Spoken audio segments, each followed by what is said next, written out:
Hello guys, so we are going to see how to add a sky effect to photos. Let's try this. तो first आपको play store से एक app download करना है, उसका नाम है ईपिक। लिंक आपको डिस्क्रिप्शन में दे देता हूँ, वहाँ से आप डाउनलोड कर लेना, नहीं तो ऐसे सर्च करके भी ले सकते हो आप लोग।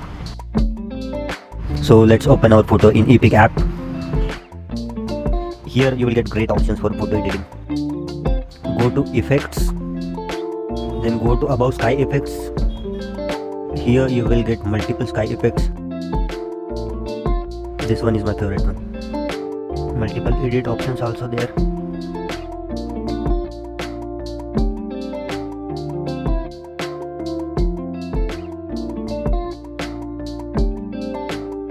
You can try other sky effects also.